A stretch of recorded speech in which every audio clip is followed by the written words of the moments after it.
Good morning student. चलिए बेटा, आज हम अपना चैप्टर आगे पढ़ेंगे। हम पढ़ रहे थे एकांकी बीमार का इलाज। ठीक, इसके एकांकीकार कौन है बेटा? उदय शंकर भट्ट। ठीक, चलिए हमने कहाँ तक देखे थे कि विनोद बीमार पड़ा हुआ है और उस बीमार विनोद की का इलाज कराने के लिए उस परिवार के हर सदस्य अलग अलग तरह से उसका इलाज कराना चाहते हैं।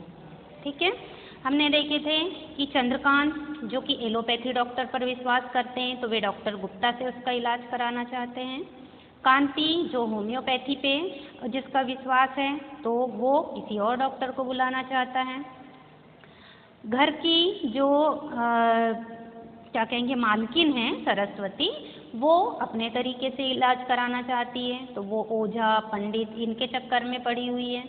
तो इस प्रकार हर एक व्यक्ति अपने अपने तरीके से इलाज कराना चाहता है। अब अभी एक और पर्सन को हम देखेंगे इस हमारे एकांकी में जो आएगा, जिसका नाम है सुखिया। सुखिया जो उस घर का नौकर है, वो भी यहाँ पर विनोद के इलाज के लिए उनको सलाह देता है कि क्यों ना हम डॉक्टर तो हो गए, पंडित ओझा सब हो गए, अब क्यों ना हम इस पे झाड़ फूक का प्रयोग करके देखें। झाड़ फूक, ठीक है। चलिए, हमने कहाँ अपना ब्रेक हुआ था बेटा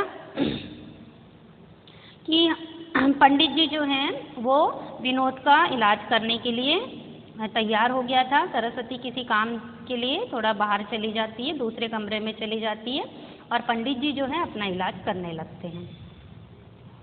इसी समय चंद्रकांत का वहाँ उस कमरे में प्रवेश होता है। हैं अरे यह क्या हो रहा है? यानी जैसे ही वो पंडित जी को विनोद की चिकित्सा करते देखता है, इलाज करते देखता है तो बड़ा आश्चर्यचकित होता है, क्योंकि चंद्रकांत का जो रहन सहन है वो अंग्रेजी सभ्यता वाला है। तो उसे तो इन पंडित ओझा पुजारी इन पर बिल्कुल भी विश्वास नहीं है। तो क्या कहता है अरे यह क्या हो रहा है?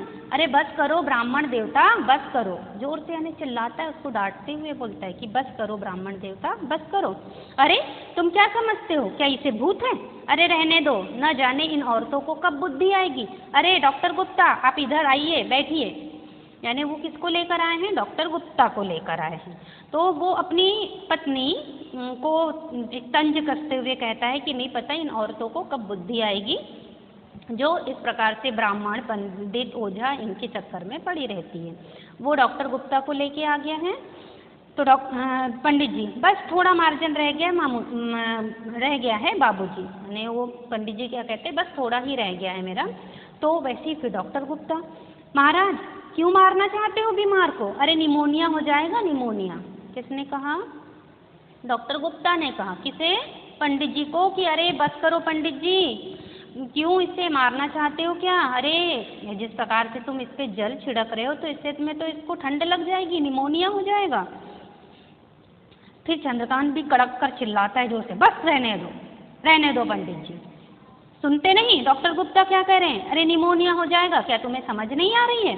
तो पंडित जी कहते हैं जैसी आपकी इच्छा, मेरा तो विचार है कि विनोद बाबू की इतने से ही जो बुखार है वो उतर जाएगा। और वो वहाँ से बेचारा चला जाता है। तब डॉक्टर गुप्ता जो है अब यहाँ पे इलाज करेंगे उसका।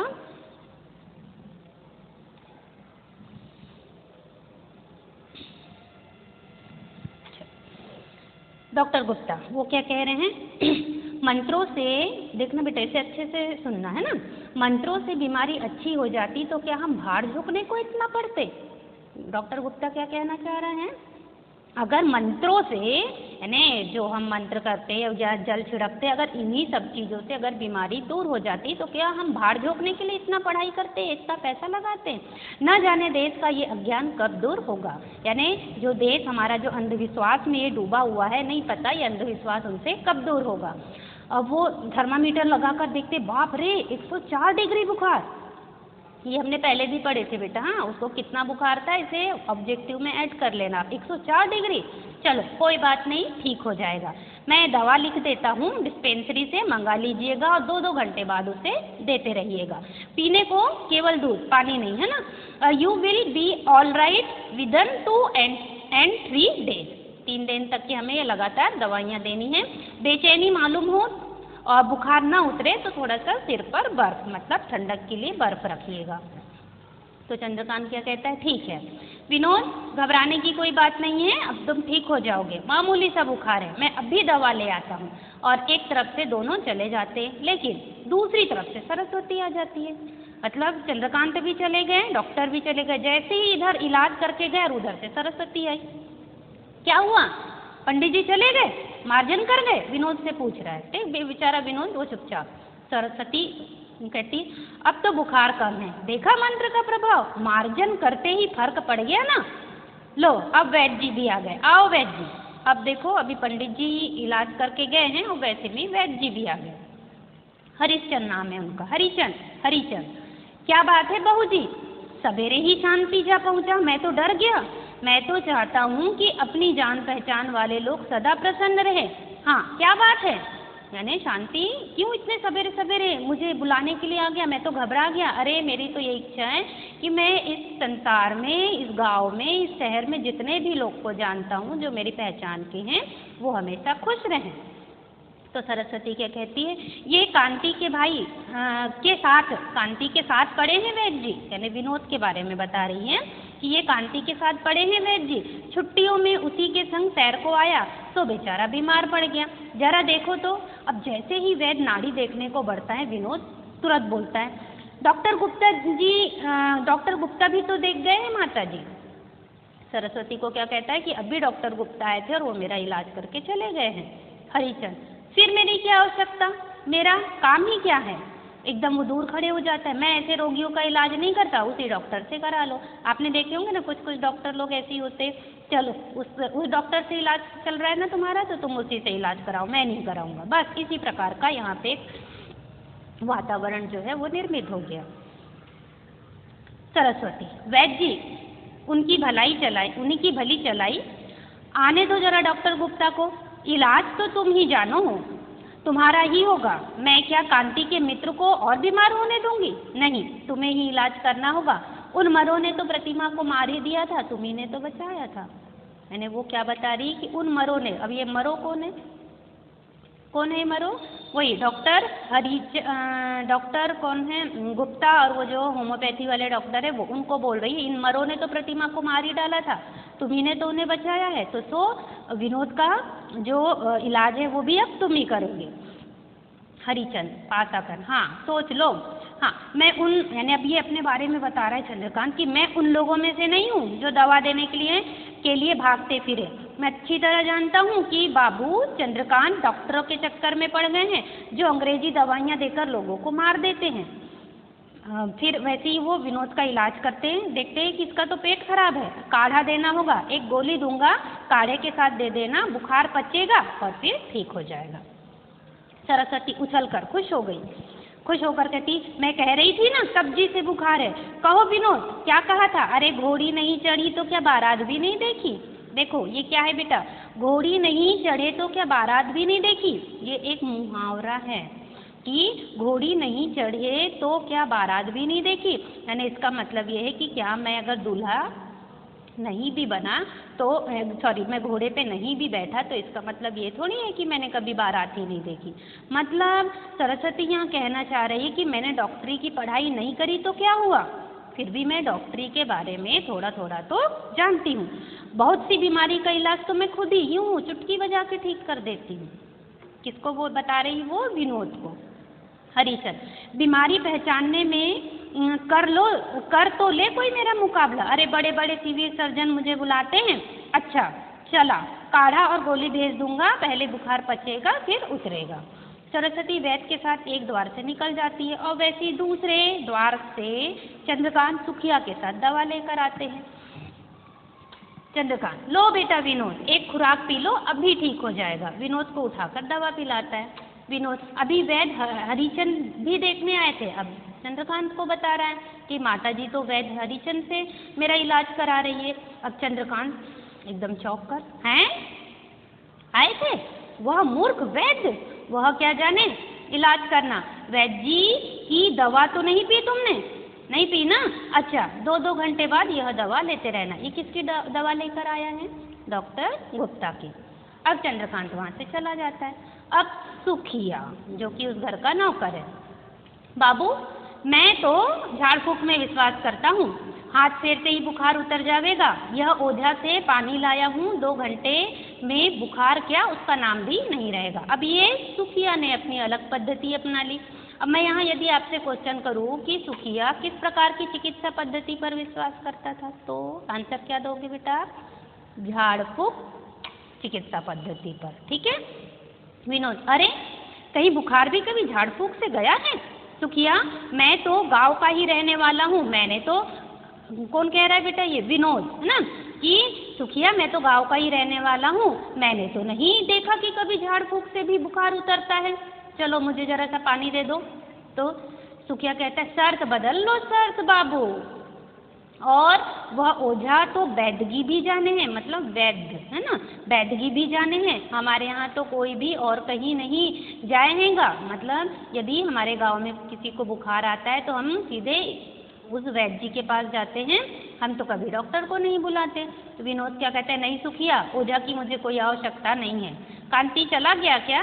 गए होंगे, घोड़ी तो 2 दिन से खड़ी थी, अब तो पहुँचने वाले ही होंगे। तो सरस्वती आती है, लो बेटा विनोद जरा जी को कड़ा करके पी तो लो, जी कड़ा करना है ना, मन को मारते हुए ये काढ़ा तो पी लो, ऊपर से गोली भी खा लो। तो विनोद कहता है दवा तो मैं अभी पी चुका हूँ माता जी, बाबूजी ने मुझे पिलाया। अब सरस्वती का दिमाग खराब हो जाता है, क्या कहा? दवा दे गए? चलो कोई हर्ज नहीं, फायदा तो तुम्हें इसी दवाई से होगा। कौन सी दवाई से? जो मैं दे रही हूँ है ना। यह काढ़ा ऐसा वैसा नहीं है, कटोरा देती है, विनोद बेचारा चुपचाप काढ़ा पीने लगता है। उसी समय चंद्रकांत वापस आ जाते हैं। अब जैसे उसको काढ़ा पीते हुए देखते हैं तो जोर से, यह क्या हो रहा है विनोद? तो सरस्वती क्या कहती, दवा दे रही हूँ और क्या, तुम पागल हो गई हो? विनोद डॉक्टर की दवा पहले ही पी चुका है। देखो सुनो, मैं नहीं जानती, मैं डॉक्टर की दवा और डॉक्टर दोनों को व्यर्थ समझती हूँ। तो क्या कहता है, तुम तो मूर्ख हो, कहीं डॉक्टर कभी मूर्ख होता है? मूर्ख है वे जो कुछ नहीं जानते। प्रतिमा को तो डॉक्टर गुप्ता से ही लाभ हुआ था।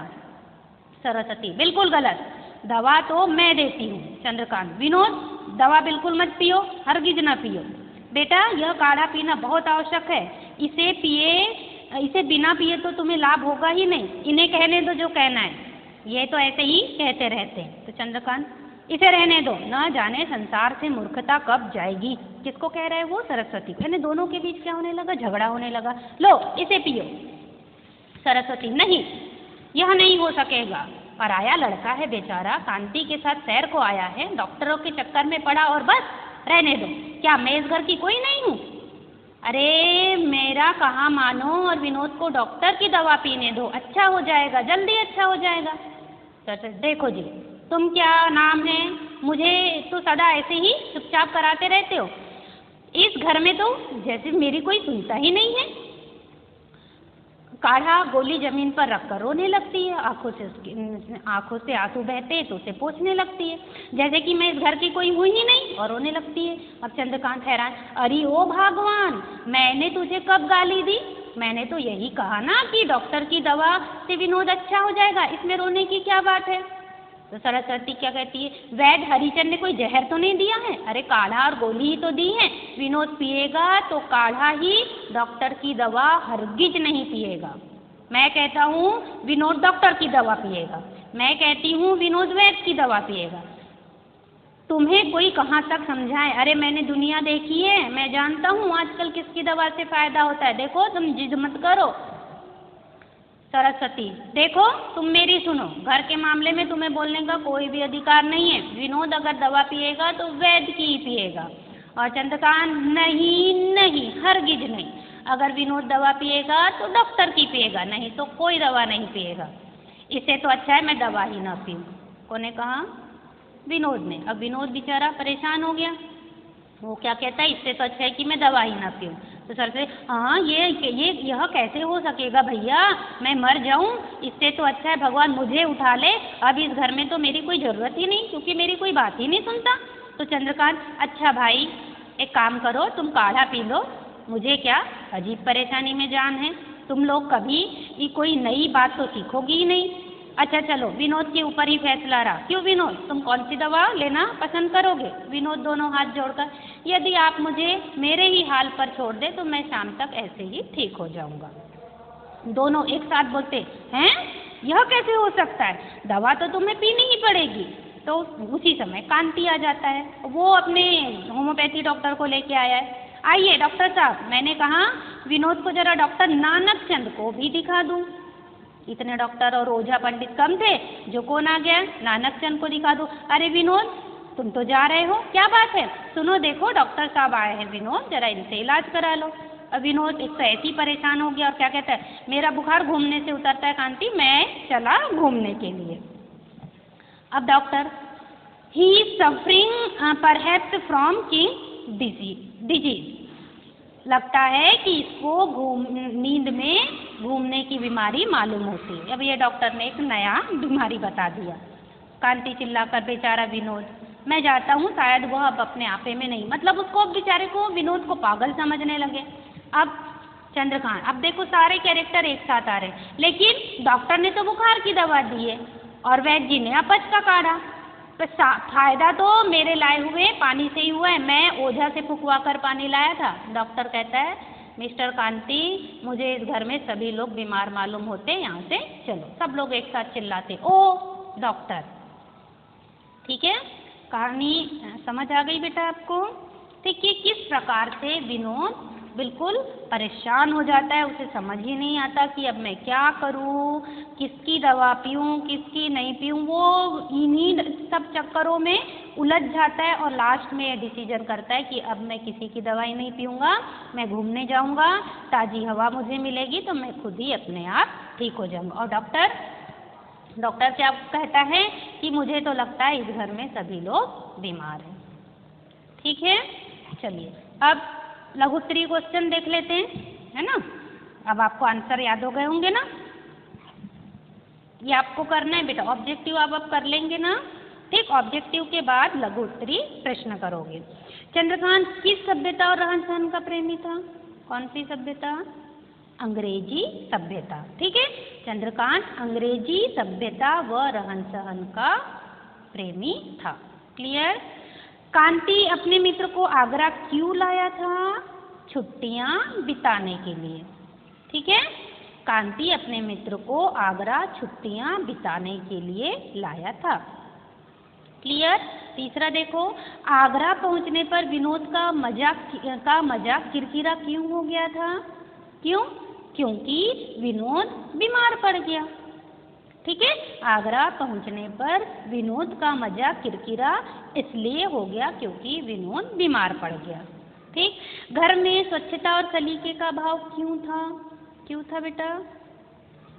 नौकर पर निर्भर रहने और रूढ़िवादी गृह स्वामिनी सरस्वती के कारण। हमने ये कहाँ पढ़े थे बेटा? मैंने आपको बोली भी थी कि इसे ध्यान से पढ़ना।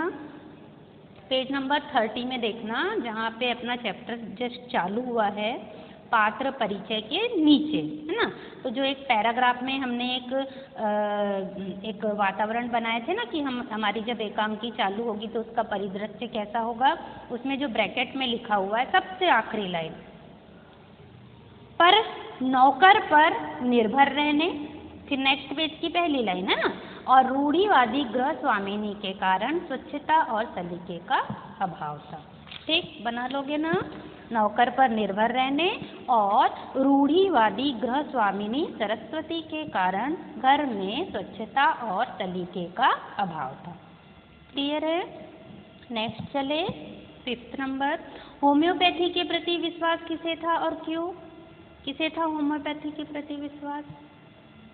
कांति को। ठीक है, कांति को था। क्यों था?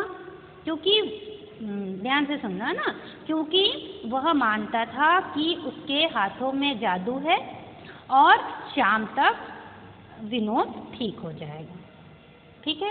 उसके हाथों में जादू है, मतलब होम्योपैथी डॉक्टर नानकचंद, है ना। नानकचंद के हाथों में जादू है और विनोद शाम तक ठीक हो जाएगा। क्वेश्चन नंबर 6, डॉक्टर गुप्ता ने विनोद का मार्जन होते देखकर क्या कहा? क्या कहा? अभी जस्ट पढ़े थे हमने, क्या कहा? अरे महाराज क्यों मारना चाहते हो बीमार को, निमोनिया हो जाएगा, निमोनिया। ठीक है, महाराज क्यों मारना चाहते हो बीमार को, निमोनिया हो जाएगा, निमोनिया। क्लियर है? ठीक, चलिए इतना आप लिख लेना बेटा, फिर कल हम दीर्घोत्तरी क्वेश्चन देख लेंगे और पूरा ग्रामर भी देख लेंगे। ठीक, तो आप लिखते भी जाना, छोटे छोटे ही आंसर है, ऐसे कुछ नहीं, फिर भी मैं आप लोग को भिजवा दूंगी, आप लिख लेना, मैं समझा दूंगी और पूरा ग्रामर हम यहीं तैयार कर लेंगे, आप फिर उसे लिख लेना। ठीक, चलिए थैंक यू बेटा।